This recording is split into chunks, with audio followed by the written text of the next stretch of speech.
Hey, what's going on there, guys? Just decided to go on here today and do a little Mariner podcast after the home series we just had, losing one game out of three series. I think we went 9-1. Yeah, because we took three of four from Texas, and then we went on to sweep the Chicago White Sox and the Tampa Bay Rays shortly after.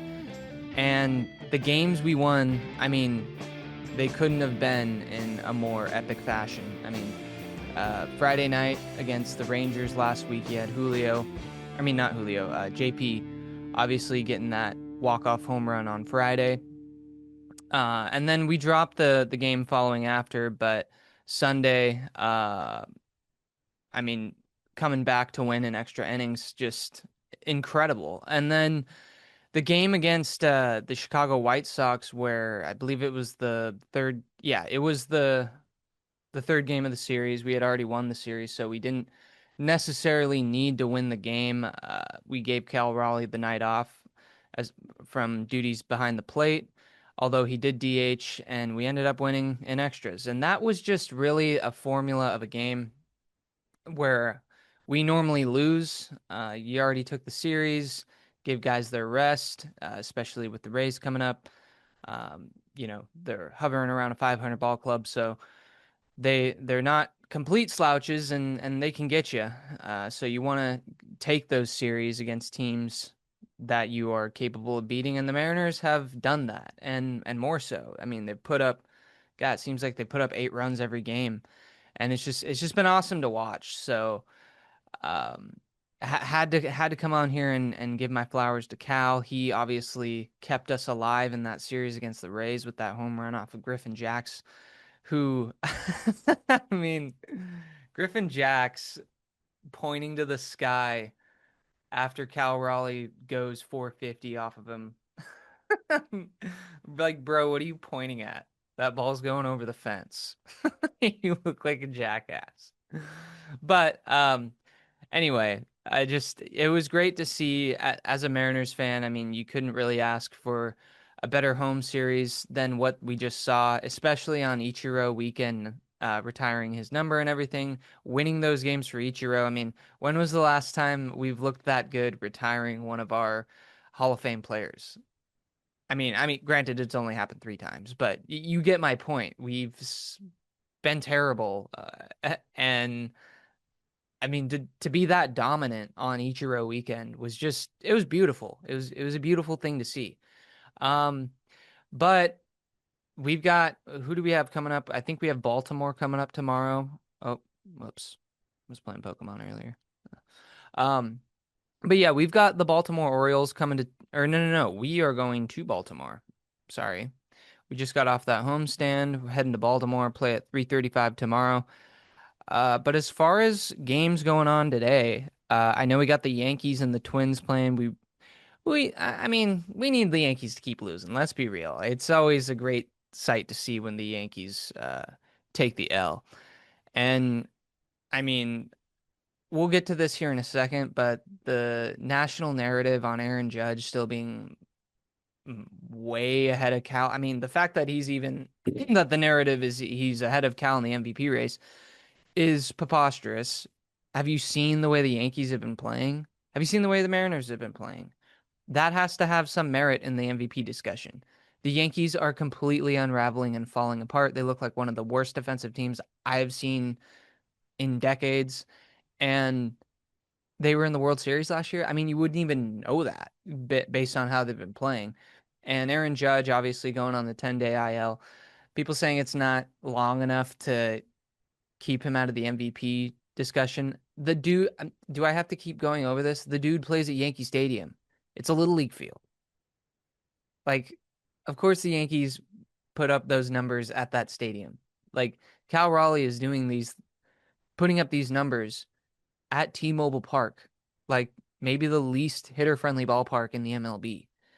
Um, so, so yeah, we'll get to the MVP discussion here later on in the show, but I'm in awe at the East Coast bias that the Yankees possess. It is a very real thing, and it's It's gonna just make my smile even that much bigger when the Yankees miss the playoffs at the end of the year, like I predicted they would 2 weeks ago. So, because I don't foresee this team figuring out base running and or defensive positioning as a baseball team is concerned. But back to what I was going down the list of the games today. We do have an important game happening at 5 o'clock this afternoon. The Astros are hosting the Boston Red Sox. If they could both lose, that would be ideal. However, we do obviously want the Red Sox to take that series. We got Garrett Crochet going tonight, so the chances of that happening, I like those odds. And obviously, we'll take a look at the AL West standings here. The Astros lose tonight, we're tied for first, and I believe we have the tiebreaker over them because we have the better record over the Astros. So, I mean, you tell me if the Red Sox win tonight, do we do we no longer need to check our rearview mirror? Do we surpass the Astros and not look back? Time will tell. But Mariners have won 7 in a row. They haven't looked better.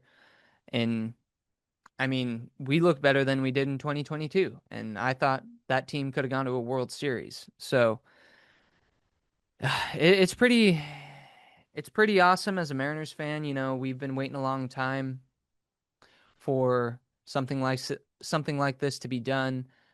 We've been waiting a long time for a season like Cal Raleigh to have, along with Julio. Julio, I believe I read, has 12 home runs since the All-Star break, most in MLB behind, or I believe he's tied with Kyle Schwarber.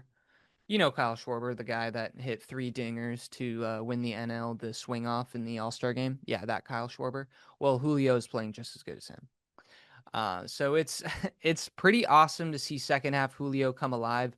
I think we all knew it was going to happen. We just, Julio starts off so slow in the first half that, I mean, it's fair to say he does raise a little bit of doubt on his capabilities of what he can do in the second half, given the slowness of his starts in the first half. But it's truly remarkable to see the numbers he puts up in spite of all that. He can have a very mediocre at best first half, and he even made the All-Star team. Granted, I don't think he should have been an All-Star.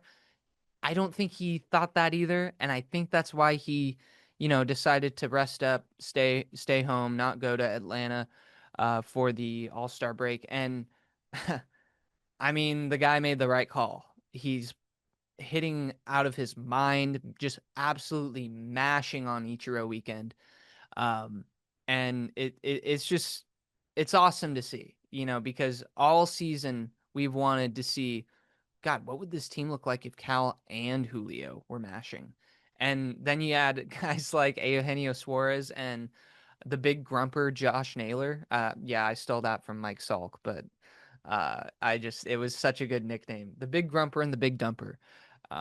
And just Josh Naylor looking like the muscle for like some mafia fucking. He looks like a character out of fucking Sopranos or some shit. I'll have to pull up his photo here in post, but God, yeah, it's just great to watch. And I mean, obviously you got the rest of the league taking notice. Let's get into the power rankings here on MLB, off of MLB.com. We do have 4 of the 5 top 5 teams in the NL. So I think the NL, it's just where the MLB is right now, the NL just has stronger teams. I mean, uh, there's really no way around it. The Brewers have been playing really since the All-Star break, and a little bit before that. They've just looked unstoppable. I mean, their pitching is insane. Everyone on their team is hitting right now. Um, and they look elite. Granted, will they look the same come October? We'll see. I mean, I know Mizorowski went on the IL recently. Uh, and he doesn't have a lot of doesn't have a lot of what's the word I'm looking for? Mileage on his arm. Obviously, because he's a rookie this year, and I mean, at the All Star break, he was at like 20 something innings. So yeah, we'll see if the Brewers can keep this up. They're kind of like the NL Mariners. I mean, I don't want to. I'm not saying the Mariners are as good. I mean, I kind of think they are. I know the record doesn't say so, but the Mariners and the Brewers both have pitching. And then obviously you got the Dodgers. When are they not going to be in the top five? They're the Dodgers. Their payroll should speak volumes as to where they should be at on this list. So they fall at 2. Then you got the Phillies at 3. I think that's a fair spot to be putting them at. They also just swept the Rangers, which thank you, Philadelphia. Shout out to you guys. That really helps us out. And then we got the Cubs at 4. I think this is a fair spot for the Cubs. Their offense is insane, but who beat them in a 3-game series in Chicago? That was the Mariners. All right. And then at 5, we've got our first American League team. We got the Toronto Blue Jays, who lead the AL in record. They are currently the 1 seed entering the playoffs.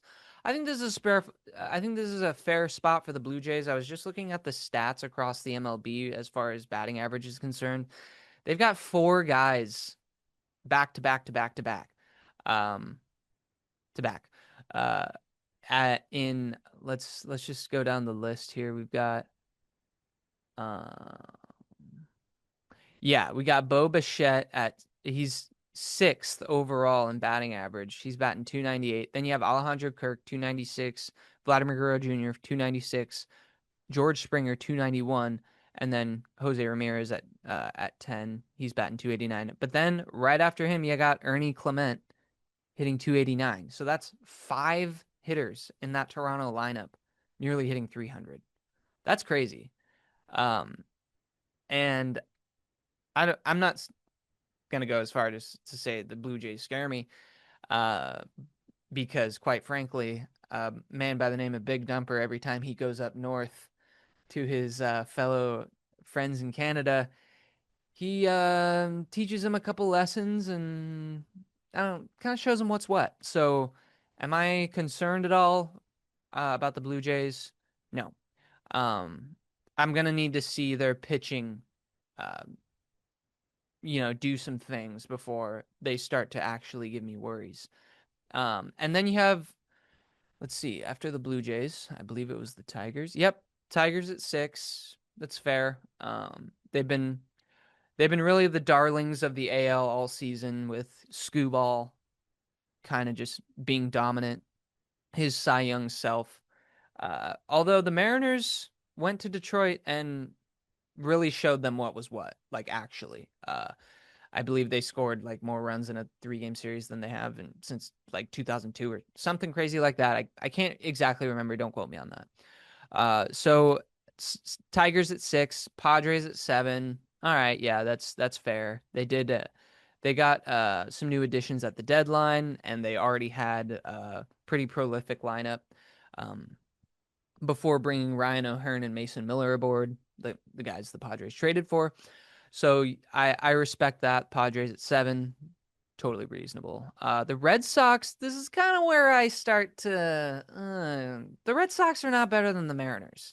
Okay, the Red Sox came to Seattle and we whooped their ass. And I mean, I don't know. The Red Sox do have a good young group of players. Jarren Duran. I can't keep talking about him. That guy's legit. And then you got guys like Roman Anthony and I forget the second baseman. There's a rookie I forget his name, but he's pretty legit.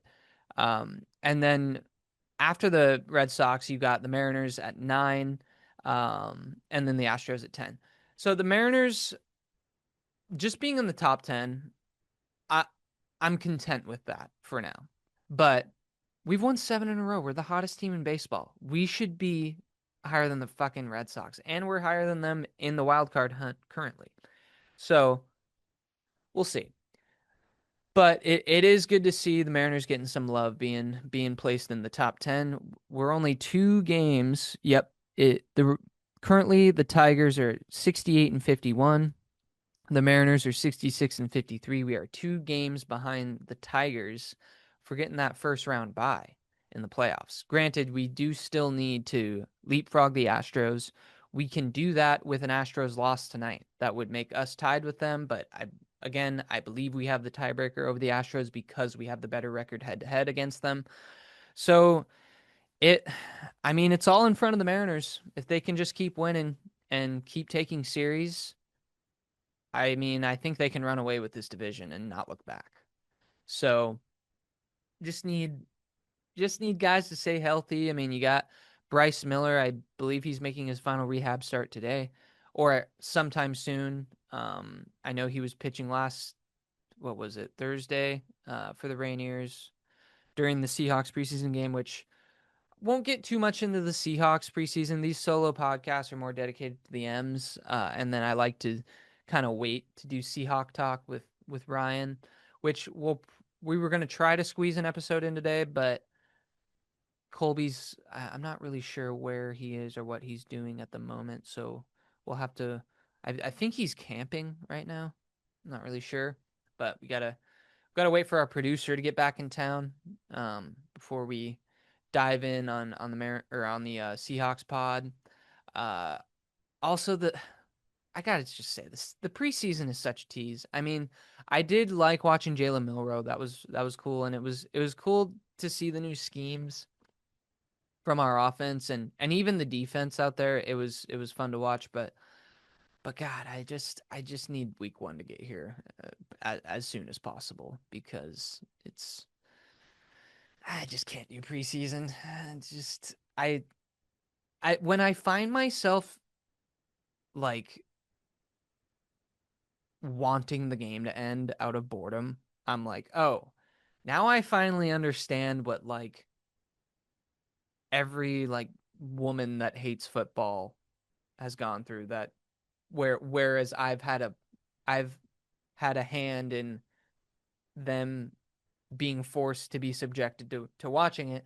I finally get it now, so I apologize to really anyone that I've made sit through a football game that they just had zero interest in watching. I get it now. That's me with the preseason. I almost have no interest in what if the rookies weren't there, wouldn't watch it. It wouldn't happen. But anyway, getting sidetracked, but yeah, we will have a Seahawk pod coming up here pretty soon, sometime during the week. So stay tuned for that. But yeah, that's pretty much all I had. I wanted to get on here and give the Mariners their flowers. The Rangers keep losing, which is great to see. They've fallen all the way to 60 and 59, a full 6 games back behind the Mariners. So I think it's safe to say that this hunt with the division is going to come down between the Mariners and the Astros. And I think I initially didn't think this. I thought the Rangers were going to be more dangerous than they've proven to be, but it's going to come down between these 2 teams. And God, the Mariners, this is their opportunity. They need to take advantage of it because the Astros are letting us hang around. And the time is now. It's go time. Let's go take this division. So, yeah, that's all I got, you guys. Go Mariners. Let's see if we can crack that top 5 in the power rankings, huh? Let's go on a run here. I know if we sweep the Baltimore Orioles, it's no longer funny business. That this team will have won 10 in a row. So, we'll see. All right. Well, thanks for stopping by, guys. Hopefully we can enjoy the off day and go into Baltimore tomorrow and kick their ass. All right. Go M's.